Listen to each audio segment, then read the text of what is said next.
I bring this up because it's the same with, when we talk about the lipid hypothesis. It is true that the higher your cholesterol, the higher your risk of heart disease, according to observational studies. It's correlated, right?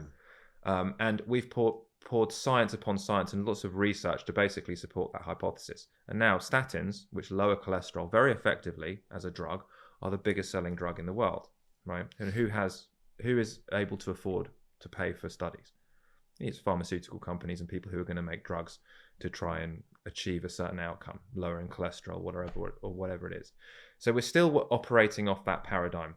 And I'm not saying that the lipid hypothesis is entirely incorrect, but there are too many black swans to mean that it's correct. Do you know what I mean by a black swan?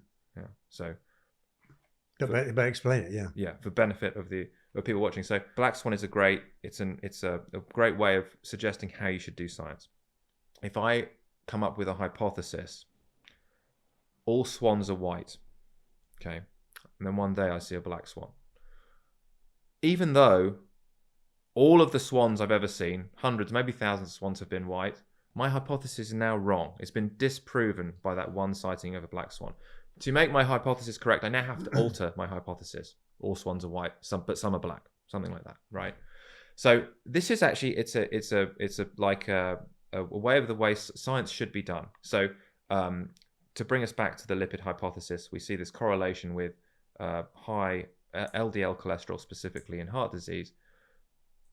But then we find populations that have high LDL cholesterol and low heart disease. They're black swans. The French. It's known as the French paradox. Maybe it's not a paradox. Maybe you just need to change the hypothesis. The Sami are traditional reindeer herders in Finland, and they basically all they eat is reindeer meat and blueberries in the season. Finland actually has a very high rate of heart disease, one of the highest rates in Europe. But the Sami have a lower rate of heart disease than the rest of Finns and of your average European as well.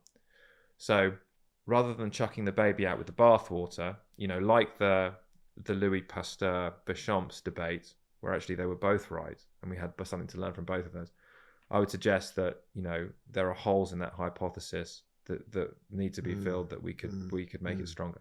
I mention this purely because of that is a seminal piece of science that has gone on to shape our food system, which is based around flour or refined carbohydrates, sugar, which is a refined carbohydrate, and vegetable oils, basically. I hope you've enjoyed this episode, and if you want to hear more, please do follow us.